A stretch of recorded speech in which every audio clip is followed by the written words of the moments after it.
मान लो मैं आपको बोलता हूँ कि आचार्य जी 100 रुपये देना, तो आप मुझे वो एक नोट देंगे नीला से कलर का 100 रुपये का नोट। अब उसके ऊपर लिखा हुआ वो तो 100 रुपये नहीं है, वो तो 100 रुपये का नोट है, प्रोमिसरी नोट। तो जब सरकार से हमने ये पूछा कि आपका जो ये प्रोमिसरी नोट है ये किसके एवज में आपने हमको दिया है, इस पे लिखा हुआ है मैं धारक को 100 रुपये अदा करने का वचन देता हूं। तो इसकी रिसर्च में जब हम पहले गए तो 1968 से पहले का एक नोट हमारे हाथ में लगा 10 रुपये का, हमारे पास वो मोबाइल में है, मैं आपको दिखाऊंगा। उस नोट के ऊपर क्या लिखा हुआ है, I promise to pay the bearer on demand the sum of ₹10, उसमें 10 रुपये का नोट था वो, ₹10 at any office of issue. यानी जहां से भी ये पैसे इश्यू होते हैं वहां से आप कभी भी जब आपका मन चाहे तब आप ले सकते हो, धारक के मांगे जाने पर।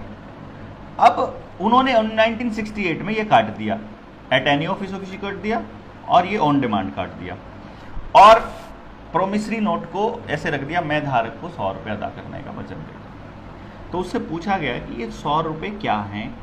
तो जब वहाँ से जो रिप्लाई आए, पहले तो गोल मटोल रिप्लाई करने की कोशिश किया, फिर उन्होंने कहा कि आप जा कर के आर्काइव से निकाल सकते हो, फिर दिल्ली के अंदर लाइब्रेरी है आरबीआई के सारे डॉक्यूमेंट वहाँ पर हैं, वहाँ से निकाल सकते हो। तो पुणे वाली आर्काइव और दिल्ली वाली आर्काइव दोनों से जब इनके दस्तावेजों की पड़ताल करके पूरे कागज़ वहाँ से जब लाए गए तो वहाँ से 2 कानून निकल कर के आए। एक आया कॉइनेज एक्ट 1906 और दूसरा आया पेपर करेंसी एक्ट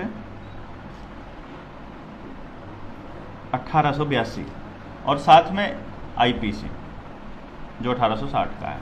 ये इस तीनों से जो निष्कर्ष निकला, इन तीनों में जो इस पेपर करेंसी के बारे में, इस कॉइनेज की, इस कॉइन के बारे में जो लिखा हुआ है, उसमें सबसे पहली चीज़ कॉइनेज एक्ट 1906 की लिखी हुई है कि जब भी हमारा जो 1 रुपया है, जब भी नोट छापेगा रिजर्व बैंक, यानी कि जैसे ये रुपया है, इसको हम करेंसी नोट बोलते हैं, ये 1 रुपये का नोट है, इसके ऊपर भारत सरकार लिखा हुआ है, इसके ऊपर वो नहीं लिखा हुआ रिजर्व बैंक। जो इससे ऊपर का कोई भी नोट होगा इसके ऊपर भारतीय रिजर्व बैंक लिखा है, 2 रुपये का है, 100 रुपये का जो भी है, 1 से ऊपर का भारतीय रिजर्व बैंक और इस पे ये 1 रुपया। अब रुपये के भी बहुत सारे ट्रेंड हैं, रुपये का भी बहुत सारा खेल है। अब मान लीजिए 1 रुपया तो ये है जो 1 रुपया कागज वाला है, 1 रुपया ये है जो 1900 ये कब का है, 2009 का है 1 रुपया। फिर 1 रुपया ये है 1 रुपी इंडिया 1891, ये भी 1 रुपया है 1891 का, और ये लिखा हुआ है 1 रुपी इंडिया 1942। अब इन सब पे 1 रुपया लिखा हुआ है, आप देखेंगे तो ठीक है, 1891 वाले पे भी, 1942 वाले पे भी। तो जब हम इन चारों रुपयों को जब हम बैंक में लेकर के जाते हैं तो बैंक इनको 4 रुपये में कंसिडर करता है, इसको भी 1 रुपये में, इसको भी 1 रुपये में, इसको भी 1 रुपये में, इसको भी 1 रुपये में। और यही सुप्रीम कोर्ट के अंदर जब वर्मा जी हमारे लेकर के जाते हैं तो जस्टिस ए के पंथा और योगेश्वर दत्त, पता नहीं क्या नाम था उनका, है ना, ऐसा ही कुछ, तो उनकी खंडपीठ के पास जब वो लेकर के गए तो उनके पास उन्होंने जब पूछा भाई हमारे इन रुपयों में फ़र्क क्यों है, हमको ये बताओ। कॉइनेज एक्ट है 1906, ये हमको एक पूरी डिटेल देता है कि कोई भी कॉइन जब बनेगा या जब भी इस देश के अंदर करेंसी बनेगी तो उसके पीछे हम लोग बैक में क्या रखेंगे, अपने पास सिक्योरिटी क्या रखेंगे। क्योंकि पहले जो ट्रेड होता था वो सोने के ज़रिए होता था, बाद में ये करेंसी वाला मैटर लेकर के आए, यही रोथस्चाइल्ड वगैरह ने पूरा गेम खेला, बैंकिंग जो लेकर के आए। तो इन्होंने शुरुआत में ये कहा, शुरू में तो इन्होंने क्या किया, रुपए की जितनी वैल्यू थी, जैसे 1 रुपये की जो वैल्यू थी वो थी 11.961 ग्राम चांदी, इस 1 रुपया इतने का था। फिर 15 रुपये की एक मोहर होती थी, जो 1 तोले की मोहर थी, वो 15 रुपये की मोहर हो जाती थी। अब इसको इन्होंने मेंटेन करके रखा वैसे ही, ताकि लोगों के अंदर मतलब सिक्के का जो चलन है वो चालू हो जाए एक बारी। जैसे अभी आपने यूपीआई से पेमेंट किया तो यूपीआई आपके दिमाग में, ये डिजिट जो है ये आपके दिमाग में पैसा है। जैसे जो नई पीढ़ी है उसके दिमाग में वो मोबाइल में जो डिजिट है वही पैसा है, और जो हमारे वाली पीढ़ी है उसके दिमाग में ये जो कागज़ का टुकड़ा है ये पैसा है, और जो हमसे पहले वाली पीढ़ी है उसको ये मालूम है कि इस पैसे के बदले में सोना हमारा वहाँ पे रखा हुआ है रिजर्व बैंक के अंदर। लेकिन कितना रखा है ये नहीं मालूम है। तो पेपर करेंसी एक्ट क्या कहती है कि जब भी रिजर्व बैंक पैसा छापेगा, जितना भी पैसा वो छापेगा, जितने भी नोट छापेगा, उसके बदले में उतने ही वैल्यू का जो सिक्योरिटी है, रुपया है, वो रख लेगा। रुपया मतलब सोना बराबर में, क्योंकि रुपया असल में मानक है, ये लेन देन का साधन है और ये बिना स्टैंडर्ड के नहीं चलेगा। तो इसका स्टैंडर्ड आज भी 1882 की पेपर करेंसी एक्ट, जो कि अभी तक वैलिड है, अभी उसको इन्होंने मतलब एक तरह से रिपील नहीं किया है उस कानून को, और वो कहता है कि 1 रुपया बराबर है 777 मिलीग्राम सोना। इस टाइम पे जो आज के ये जो करेंसी नोट अगर हम लेके चलें, या ये जो बैंक नोट हम लेके चलें, तो लगभग 4800 रुपए के नोट के बराबर पड़ता है। कहने का मतलब है इन नोटों में जितना हम सोना 4800 रुपए में खरीदते हैं, उतना ही अगर हमारा ये रुपया वैध होता। इसको हम अवैध क्यों बोल रहे हैं, इसके पीछे 2 कारण है। सबसे पहला कारण एक है कि जो 1968 में इन्होंने वचनखंड बदला, उसका गवर्नर का वचनखंड बदला, तो किसी का भी एफिडेविट आप बदल नहीं सकते, कानूनन जुर्म है किसी का एफिडेविट बदलना, बल्कि खुद का एफिडेविट बदलना भी जुर्म माना जाता है। दूसरा जो इसके पीछे तर्क है वो ये है कि जब आज भी बैंकों में ये रुपए चलन में हैं और बैंक इनको लेने से मना नहीं कर रहा है, तो इनको दे क्यों नहीं रहा है। तो वो कहते हैं कि ये भी 1 रुपया है, ये भी 1 रुपया है और ये भी 1 रुपया है। तो जब ये सारे रुपए हैं और ये भारत के रुपए हैं और 1 रुपये में ही कंसिडर करता है बैंक, तो सबकी परचेजिंग वैल्यू बराबर होनी चाहिए।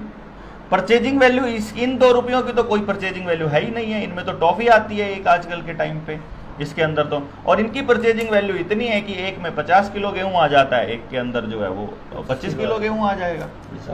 हाँ, प्योर चांदी का भी है, एक 100% चांदी है, एक 50% चांदी है, 91 वाला 100। तो बाजार में इनकी वैल्यू अलग है और बैंक में इनकी वैल्यू बराबर है। तो इसका मतलब है कि देश की जनता के साथ में फ्रॉड हो गया, और वो फ्रॉड धीरे धीरे करते करते वो यहां तक ले आए। जब 1911 के पेपर करेंसी एक्ट की तरफ जब नजर दौड़ाई, तो भारत का रुपया ये कैसे पता चलेगा? भारत का रुपया है ना उसी टाइम का, अब जाइए बैंक में लेकर जाइए, ये अंग्रेजों के टाइम का है ना, ये अंग्रेजी सरकार लिखा नहीं है इसमें। क्या बैंक लेता है इसको, बैंक लेता है ना इसको 1 रुपये में। आप जाइए बैंक में लेकर के, 1 रुपये में लेगा, मना नहीं करेगा इसको। 1 रुपी इंडिया, अब वैसे तो पीछे लिखा, वैसे लिखा तो है 1 रुपी इंडिया।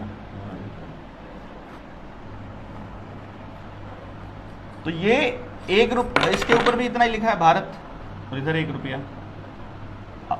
मतलब जितनी सत्यता इसकी है उतनी सत्यता इसकी है। अब जब हम इसको बैंक में ले गए, बैंक मान रहा है इसको कि ये रुपया है और वैलिड रुपया है, इस वक्त चलन में है। तो चलन में है तो इसका मतलब है 1882 का जो और 1906 का जो एक्ट है वो भी चलन में है, और मतलब इसका मतलब तो देश के लोगों के साथ फ्रॉड हुआ, इन्होंने डिवैल्यूएट कर दिया इसको। और डिवैल्यूएशन जो है रुपए की, नोट की या रुपए की जो डिवैल्यूएशन है, वो आईपीसी के अंदर कानूनन जुर्म है और इसके ऊपर आजीवन कारावास तक की सजा है। तो जब इन सारी चीज़ों को लेकर के हमने प्रैक्टिकल करने की कोशिश करी कि भाई हम देख लेते हैं वाकई में ये प्रैक्टिकली पॉसिबल है भी कि नहीं पॉसिबल, तो उस प्रैक्टिकलिटी में ये सामने आया कि वाकई में आज जो दस्तावेज हैं, क्योंकि बैंक कहाँ अड़ाता है, जो नए इकोनॉमिस्ट है वो कहाँ अड़ाते हैं कि 1911 में पेपर करेंसी एक्ट या कॉइनेज एक्ट दोबारा से इन्होंने बना दिया, लेकिन पुराने वाले रिपील किए बिना बनाया। पहली बात कर ही नहीं सकते क्योंकि स्टैंडर्ड को ख़त्म नहीं किया जा सकता। आप ऐसा नहीं कर सकते कि कल से जो है 1 मीटर बराबर 99.9 सेंटीमीटर के बराबर हो जाएगा, ऐसा थोड़ी होगा। मतलब संसद में अगर आपने पास करे, स्टैंडर्ड को नहीं आप छेड़ सकते ना, संसद भी जो यूनिवर्सल होता है स्टैंडर्ड तो उसमें जब 1911 के एक्ट के ऊपर जब आरटीआई लगाई गई और आरटीआई राष्ट्रपति तक लगाई, तो राष्ट्रपति ने जवाब में दिया कि संसद को, पार्लियामेंट को पावर ही नहीं है इसके ऊपर कानून बनाने की। तो वो इसको भी चैलेंज करना बाकी रहता है, बल्कि ये असल में तो उस आरटीआई से ही ये खारिज हो जाएगा, और जितने भी सांसद उसमें शामिल थे वो सारों को जेल होने वाली है 100%, जिस दिन देश की जनता को ये रुपए का खेल समझ में आया। उससे पहले हमने कुछ प्रैक्टिकल करने की कोशिश करी।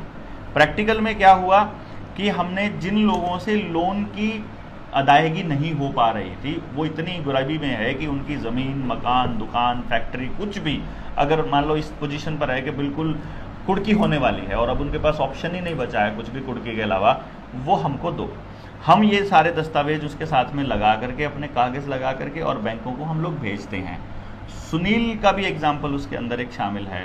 तो अपनी फाइल लेके आया है, तो फाइल वो दिखाएगा, अभी फाइल दिखाई दे मेरी बारी। इनमें क्या हुआ कि जब हमने बैंक को ये कहा कि भाई हमको पता चला है कि तुमने हमारे साथ फ्रॉड रुपए में ट्रेड किया है, तुमने हमको जो पैसा दिया वो असली रुपया नहीं था, क्योंकि मेरे असली रुपए की तो वैल्यू ये है और इसमें तो ये पूरा का पूरा खेल है। तो ये बैंकों को, ये कार लोन का एक का है, मतलब इसके टोटल कितने लोन थे? 4 लोन थे इसके। टोटल कीमत थी, इसमें 2 है, हाँ। एक 8-29 का है, एक 6 का है। तो 14 लाख के लोन का ये डिटेल में है। इस 14 लाख के लोन की जो हमारी जो टोटल पेमेंट जो देनी बनती है बैंकों को, वो जब हमने इनके हिसाब से लगाया, ये 489 का नोटों के कूटकरण में भारतीय दंड संहिता की धारा 489 क ख ग घ अंक के अनुसार संज्ञेय अपराध है, जिसके लिए आजीवन कारावास तक का दंड निर्धारित है। तो ये जो रुपए में हमारी टोटल वैल्यू बनती है, इस 8,29,000 रुपए की जो वैल्यू आज के दौर में, जिस दिन ये चिट्ठी भेजी थी उस दिन का जो सोने का रेट है, उसके हिसाब से जो हमारे वैध रुपए में 169 रुपये 93 पैसे बनती है। तुमने जो हमारे साथ छल किया, फिर हमने इसके अंदर लिखा कि हमारे इतने रुपए काट करके बाकी का पैसा जो हमने किस्तों के रूप में तुमको दिया है ये हमारा वापस करो, और नहीं तो फिर हमको बताओ कि तुम अवैध रुपए में कारोबार करना चाहते हो। जब हमने बैंकों को आवेदन दिए, बैंकों की RTI लगाई, बैंकों से पूछा, ये सारे नियम, ये सारे लॉ हैं जो हमने इसके साथ अटैच किए हैं, तो ये बैंकों को हम भेज चुके हैं। और एक चीज़ और कल हुई, क्या हुआ, हाँ। मैंने इनकी FIR की थी। ये है एक लोन है हीरो फिनकॉर्प, ये हीरो कंपनी का। तो मैंने इसके कागज़ लगाए थे, इसका आवेदन लगाया था। तो जब आवेदन लगाया तो इसका जवाब काफ़ी दिन नहीं आया, तो मैंने FIR करी फिर कि भाई ये हमें परेशान कर रहे हैं और जवाब नहीं दे रहे हैं, मैं तो पेमेंट करने के लिए तैयार हूँ। 2 महीने के बाद कल इधर वसंत विहार दिल्ली से फ़ोन आया SHO का कि आपका क्या केस है। मैंने उनको बोला कि ये बैंकों का फ्रॉड का केस है, कि 420 के केस में फंस रहे हैं, वो हमें डिवैल्यूएटेड करेंसी पे लेन देन कर रहे हैं, और मैं तो भारत के कानून को मानने वाला हूँ, तो मैं तो फ्रॉड करेंसी पे लेन देन नहीं करूँगा। तो काफ़ी देर बहस करने के बाद वो बोला कि भाई ठीक है, तेरे को जो करना है कर, कोर्ट में चला जा, और जैसा मेरे पास जवाब बनता है मैं दे देता हूँ। यानी उनको भी पता नहीं है इस मामले का।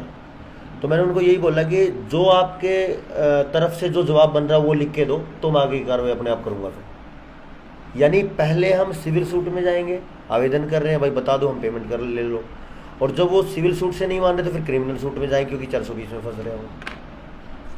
बैंक हमारे साथ 420 कर रहे हैं, ये हम उनको बोल चुके हैं, और बैंक इस बात को मानता है, क्योंकि जब ये चिट्ठी, जब तक हमने बैंक को नहीं भेजी थी, सुनील ने नहीं भेजी थी, तब तक बैंक वाले रोज़ तो इनको फ़ोन, मेरे साथ ही गाड़ी में हम लोग साथ रहते थे, पूरे हरियाणा में घूम रहे थे, तो 24 घंटे तो उनका फ़ोन आना, कभी एक लोन के लिए, कभी दूसरे लोन के लिए। अब हम लोग समाज का काम कर रहे हैं, तो फिर कमाई कब करेंगे, तो वो ऑब्वियसली सारा का सारा बैठ गया। लेकिन फिर बाद में हमारे पास ये दस्तावेज सारे के सारे हाथ आ गए। दस्तावेज हाथ आने के बाद हमने फिर इसका प्रैक्टिकल कि चलो कर ही लेते हैं, और उनको बोल दिया कि भाई ठीक है, हम देना चाहते हैं, आप हमारे को ये हमारे सवालों का जवाब दे दो। जैसे ही चिट्ठी बैंक के पास जाती है, मतलब बैंक का फ़ोन डे 1 ही आना बंद हो जाता है। मतलब रिकवरी वालों के पास खबर पहुंच गई, इसका मतलब आराम से उसी दिन उसी टाइम पहुंच गई कि इसको फ़ोन नहीं करना, बाकी किसी को भी फ़ोन कर लो। और तेरा कागज़ भी उल्टे आ गए थे। कौन सा कागज? नहीं, कागज तो नहीं हुआ। एक और था, ये दूसरा केस जो है इसका, मेरा एक बिजनेस लोन का है। उसमें सबसे बड़ी कमाल की बात ये हुई, पहले जो धमकी देता था बैंक वाले, वो प्यार से बात करने लगे। तो मैंने उनको मैसेज किया कि भाई साहब, अगर बात पर्सनल होती तो विषय अलग था, बात बैंकिंग सिस्टम की है जो डॉक्यूमेंट बेस्ड है। मेरे पूरे घर की और ज़मीन के पेपर आपके पास हैं, यानी आप टोटल सिक्योरिटी में हो, क्योंकि मेरे को देने तो 9 लाख रुपए हैं, और मेरी जो प्रॉपर्टी की वैल्यू है वो 19-20 लाख रुपए के आसपास है।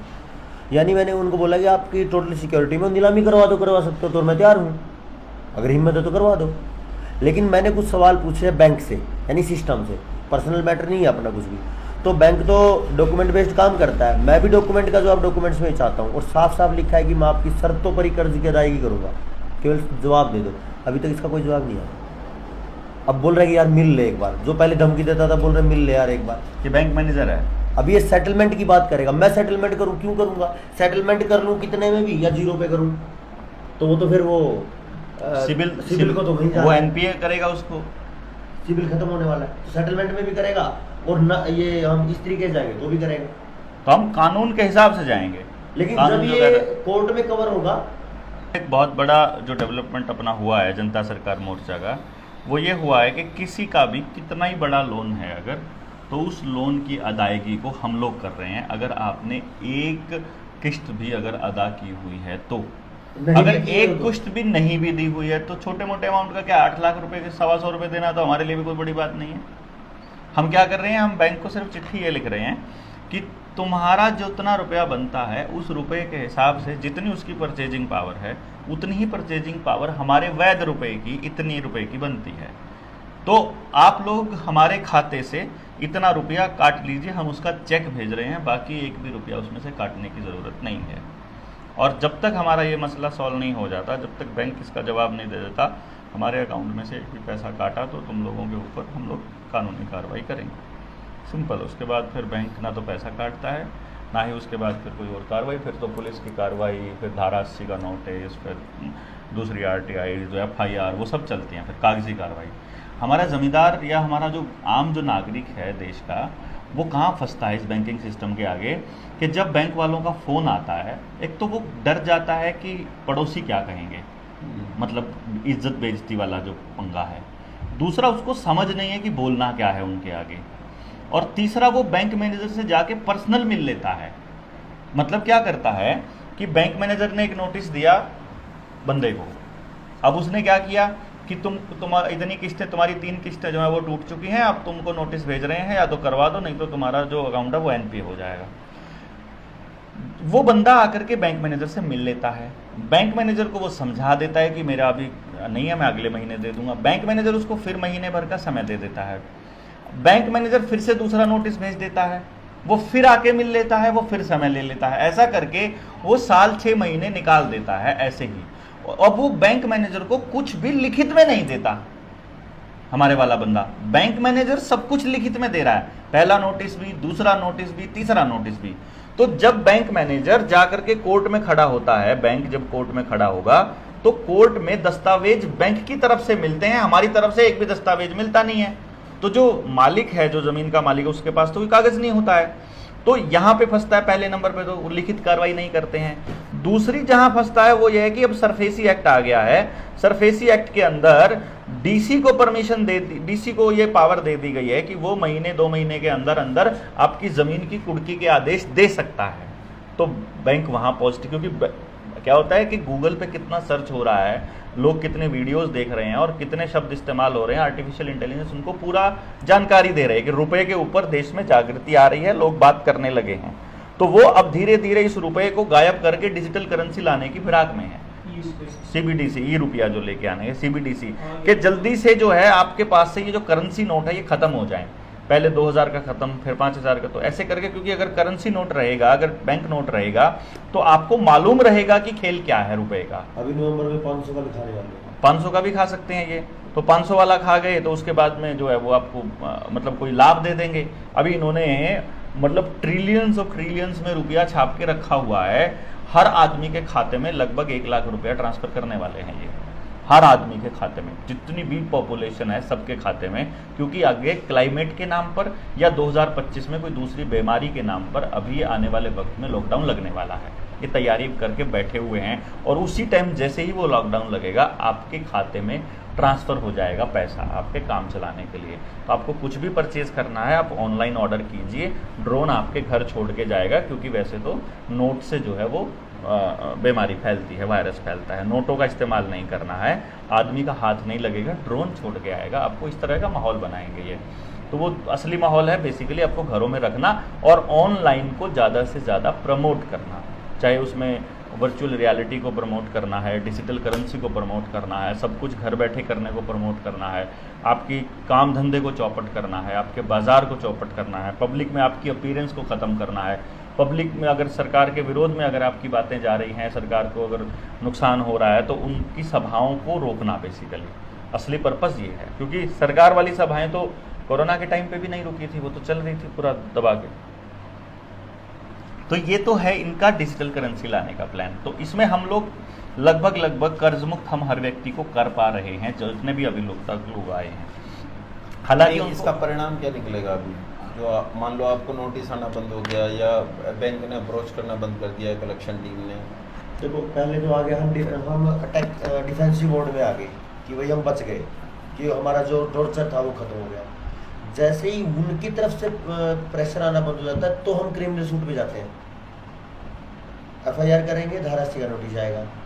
क्रिमिनल सूट पे जैसे ही उसकी सुनवाई होगी तो फिर वो निकल के आएगा कि भाई ऐसा काम क्या है, तो फिर वो फंसते हैं कि ये डिवेल्यूशन ऑफ द करेंसी का काम कर रहे हैं, पुट करने की बात कर रहे हैं, तो फिर 420 के केस में फंसता है बैंक, फिर कोर्ट में बात आएगी। हमारे को NOC मिलेगी 100%, लेकिन वो मिलेगी का किसी केस में मिली है? नहीं मिलेगी। मैं बता रहा हूँ अभी इसलिए नहीं मिलेगी क्योंकि अगर 1-2 केसेस होते हैं तो बैंक को जो कोर्ट है वो स्पेशल निर्देश देता है। हमने 1-2 केसेस किए थे जो बड़े लेवल पर पहुंच गए। 2017 में हमने एक एग्जाम्पलरी कोर्ट केस करने की कोशिश की थी, बोलेरो गाड़ी का एक केस था 6 लाख रुपए का। उसमें क्या हुआ, कोर्ट तक पहुंच गया वो बाय चांस, और कोर्ट में जाते ही कोर्ट ने तारीखें देना बंद कर दिया। उसके बाद कोर्ट ने बैंक को बुला करके स्पेशल इंस्ट्रक्शंस दी, किसी भी कीमत पर इस व्यक्ति का ये केस वापस आपको बाहर ही सुलझाना पड़ेगा। तो बैंक ने आकर के मालिक को इतना बोला, भाई तुझे पैसे देने हैं ना देने हैं ना दे, तेरे को और पैसे चाहिए और ले, लेकिन ये केस उठा ले। तो उसको कोर्ट ने बाहर ही मैनेज कर लिया, बेसिकली बैंक ने बाहर ही मैनेज कर लिया, उसको कोर्ट में चलने ही नहीं दिया। क्योंकि कोर्ट में अगर ये मुद्दा चलता है तो कोर्ट को आदमी के फेवर में देना पड़ेगा, बैंक यहां फंसता है, पूरा रिजर्व बैंक फंसता है। अब किसी को भी नहीं मालूम है कि रिजर्व बैंक ऑफ इंडिया एक प्राइवेट संस्था है और ये बैंक ऑफ इंग्लैंड की शाखा है जो कि रॉथस्चाइल्ड उसको संभालता है। तो यानी पूरा का पूरा गेम, यानी कि पूरा सिस्टम ये है। अभी बैंगलोर हाई कोर्ट का एक आदेश आया था जिसके अंदर उसने कहा था कि बैंक कर्मचारी सरकारी कर्मचारी नहीं है, 2019 का वो आदेश है।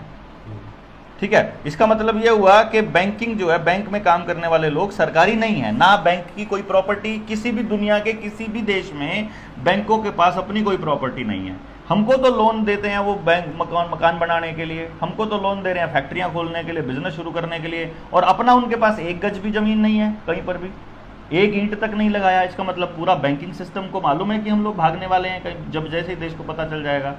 तो बेसिकली क्या हो रहा है कि NOC तो हमको मिलेगी 100%, लेकिन ये डिपेंड करता है कि हम लोग कितने लोगों को इसमें जगा पाएंगे। तब तक जब हम लोग सारे जाग जाएंगे, जब सारे गांव के गांव जाकर अगर कोर्ट में खड़े होंगे तो बैंक को सुनवाई करनी पड़ेगी ना, उसको कोर्ट को सुनवाई करो, कागज हमारे फेवर में है एक, क्योंकि कोर्ट में दलील से ज्यादा कागज चलते हैं, डॉक्यूमेंट को नहीं झुटला सकते, और सरकारी डॉक्यूमेंट है तो फिर तो कहानी ही अलग है। तो यहाँ पे हम लोग प्लस में रहते हैं। अच्छा, ये तो कह रहा है विकिपीडिया पे कि भारतीय रिजर्व बैंक अधिनियम 1934 के बाद भारतीय रिजर्व बैंक की स्थापना की गई। हालांकि शुरू में निजी तौर पर स्वामित्व में था, पर 1949 में इसका राष्ट्रीयकरण किया गया था। तब से यह पूरी तरह से वित्त मंत्रालय, भारत सरकार, GOI के स्वामित्व में है। तो ये तो पूरी तरह विकिपीडिया और गूगल और फेसबुक सब इसी गेम प्लान के हिस्से हैं। आपको ये वही फीडिंग दे रहा है। हमारे पास तो पूरे दस्तावेज है, यहाँ तक कि इसके स्टेक होल्डर कौन कौन है, इसके मालिक कौन कौन है, शेयर होल्डर कौन कौन है, उनके भी दस्तावेज हैं, उनकी भी लिस्ट है पूरी की पूरी। अब ये बहुत जल्दी खुलासा होने वाला है, मतलब ये बड़े लेवल पर खुलासा होगा। ये तो अब आज की जनरेशन को आप बोलने लगोगे, आज की जनरेशन के लिए तो इन्होंने बहुत सारे कानून ऐसे निकाल के दिए हुए हैं, ये लोग फंडामेंटल कानूनों को थोड़ी बदल देंगे। लेकिन यहाँ पे फंडामेंटल दिखाएंगे नहीं, यहाँ पे दिखाएंगे थोड़ी ना, गूगल पे थोड़ी, विकिपीडिया पे थोड़ी देंगे आपको जानकारी। Reserve bank of India Bharat का केंद्रीय बैंक है, जो भारत के सभी बैंकों का संचालक है। रिजर्व बैंक भारत की अर्थव्यवस्था को नियंत्रित करता है। रिजर्व बैंक भारत की स्थापना 1 अप्रैल 1935 को हुई। जो 200 टन सोना 2014 में इंग्लैंड गया था, उसके पीछे क्या कारण दिया RTI में मालूम है? जो जियोपॉलिटिक्स है, नवनीत चतुर्वेदी ने जो किताब लिखी थी जियोपॉलिटिक्स, जिसके अंदर वो ये बता रहा है कि जो 200 टन सोना जो इंग्लैंड भेजा, उसमें भारत सरकार ये कहती है और इंग्लैंड से जो आदेश आया वो ये आया कि सिक्योरिटी रीजन से वो पैसा वहाँ भेजा गया है। रिजर्व बैंक का पैसा है ये, पैसा मतलब सोना, 200 टन सोना। सिक्योरिटी रीजंस मतलब रिजर्व बैंक का एक्चुअली हेड ऑफिस जो है वो बैंक ऑफ इंग्लैंड ही है, और बैंक ऑफ इंग्लैंड की मुख्य शाखा ने अपना रुपया वहाँ मंगा लिया, सिक्योरिटी डिपॉजिट, सारा रुपया वहाँ मंगा लिया। अब हमको ये मालूम भी नहीं है कि आपका कितना पैसा वहाँ, लाखों टन मतलब सोना जो है वो इंग्लैंड लेकर गए थे जिस टाइम पे ये रिजर्व बैंक बनाया था इन लोगों ने। तो 1947 में देश छोड़कर 1934 के बाद मतलब वो करेंसी जब इंग्लैंड वाले बोले कि अंग्रेज़ बोले कि हम लोग अपनी करेंसी लेकर के जा रहे हैं, तुम लोग अपनी छाप लेना, तो जो अपनी करेंसी वो लेकर के गए उसके साथ में वो अपना सोना भी लेकर के जो उसके बैक एंड पर रखा था, उसकी बैकिंग के लिए रखा था, सब कुछ लेकर के चले गए। यानी वो जो लूट थी वो लूट आज भी जारी है। जिस टाइम पे की बात हम कर रहे हैं, मुझे 1980 के दौर का भी मालूम है, उस टाइम का भी मुझे याद है जब हम देखते थे 80 के दशक में कि हमारी जो दादी थी उनके पास में सोना और चांदी दोनों होता था और खूब होता था, मतलब पैरों में तो चांदी ही चांदी थी, ऊपर सोना ही सोना होता था। आज किसी के पास सोना नहीं बचा है, सारे खेत कर्जे पे जा चुके हैं, मकान कर्जे पे है, गाड़ी कर्जे पे है, आपका पशु कर्जे पे हैं, आपका ट्रैक्टर कर्जे पे है, आपका क्रेडिट कार्ड अगर बना हुआ है तो आपके कपड़े तक कर्जे पे हैं क्रेडिट कार्ड से जो खरीद रहा है। यानी आज हर बंदा कर्जे पे है और बैंक पैसे पे पैसा छापता जा रहा है, उधर से पैसा छपता जा रहा है, उधर से इसकी वैल्यू कम होती जा रही है। वो कहेंगे आज डॉलर के मुकाबले 80 रुपये हो गया, आज डॉलर के मुकाबले 81 हो गया, आज फलाना हो गया, ढिमका हो गया, ये चलता रहेगा। ये डॉलर के मुकाबले कैसे हो सकता है? मतलब अगर गोल्ड को ध्यान से दिया जाए, अगर परचेजिंग पावर रखी जाए तो परचेजिंग पावर थोड़ी ना कम या ज़्यादा हो सकती है उसकी रुपए की, लेकिन इसी को छुपा दिया गया लोगों से कि ये मानक है, ये स्टैंडर्ड है, इसका गोल्ड स्टैंडर्ड क्या है, इसका एक्चुअली इसकी वैल्यू क्या है, यही नहीं पता है लोगों को। और लोग पीछे भाग रहे हैं इन मतलब बैंक नोटों के पीछे। नोट नहीं है ना असली पैसा, ये असली पैसा गोल्ड है ना। ये सवाल ही आरटीआई के लिए थे जो पहला था। फाइनेंस कंपनी जिस रुपए के लेन देन की बात करती है उस रुपए की धातु मानक स्टैंडर्ड क्या है, कोई जवाब ही नहीं है। ऐसे करके ये 9 सवाल है जो आरटीआई हम डालते हैं, जो किसी कोई बैंक के पास, आरबीआई के पास कोई जवाब नहीं है। तो इसमें अभी आपको क्या करना है, अभी अगर आपको ये लगता है कि इसके ऊपर कुछ प्रैक्टिकली किया जा सकता है, तो जितने अपने लोग हैं, जितने भी अपने सर्कल में हैं, जहाँ भी हैं पूरे इंडिया में जहाँ लोग हैं, उन सबको एक ही खबर करनी है कि भाई कोई ऐसा बंदा अगर आपको लगे समाज के अंदर जो अपने समाज का है और नेक अच्छा आदमी है और वो कर्जदार है और उससे कर्ज का भुगतान नहीं हो रहा। देखिए, हम लोग आनंद लेने के लिए तो कर नहीं रहे हैं। अगर आप वाकई में परेशान हैं और आपके सारे रास्ते बंद हो चुके हैं और अब बैंक कह रहा है कि तुम्हारी ज़मीन की कुर्की होने वाली है, तुम्हारे मकान की कुर्की, तुम्हारा ट्रैक्टर उठा के ले जाएंगे, तुम्हारा कुछ, तो हमको दो डॉक्यूमेंट, तुम्हारा ट्रैक्टर उठा ले तो हमको बोल देना। आपका घर कुर्की नहीं होने देंगे, फैक्ट्री कुर्की नहीं, तो वो रुक गया तो सबसे बड़ी राहत हो गई। बात ये उसके बाद लेके भी आएंगे, जीत के भी आएंगे। फिर अगर आज हम बैठे हैं 16 तारीख में, 18 तारीख को अगर नीलामी है तो भी नहीं होगी तो भी नहीं करना। मतलब महीने भर का टाइम मिल जाए फिर तो बात ही अलग है। महीना 2 महीना पहले जैसे ही चिट्ठी आती है, कोई कुर्की की चिट्ठी आती है, तभी हो जाए तो बहुत बड़ी बात है। अगर नहीं भी आती है, टाइम के टाइम भी पता चलता है। मतलब बहुत केसेस ऐसे हुए, जैसे हमारे एक मित्र थे पुणे में, उनका 1.25 करोड़ का केस था। उनका घर पे नीलामी करने, ताला लगाने के लिए आए हुए थे। वापस जाना पड़ा उनको जब डॉक्यूमेंट दिखाए उनको कि तुमको ये कागज़ भेजे हुए हैं, पहले इनका जवाब दे दो, उसके बाद कर लेना। हम कब मना कर रहे हैं? यहीं पे फंस जाते हैं हम, क्योंकि पेपर की लड़ाई सबसे बड़ी लड़ाई है इस टाइम पे। तो वो आप उनसे बातचीत कर सकते हैं, जितने भी लोग हैं। इसमें जो पूरा सिस्टम है इंटरनेशनल, उसमें एक ही चीज़ क्लियर है, या तो बैंक आपको खाए, क्योंकि बैंक सब कुछ बैंक के पास आपका, नहीं तो बैंकों को आपका। इसके अलावा कोई समाधान ही नहीं।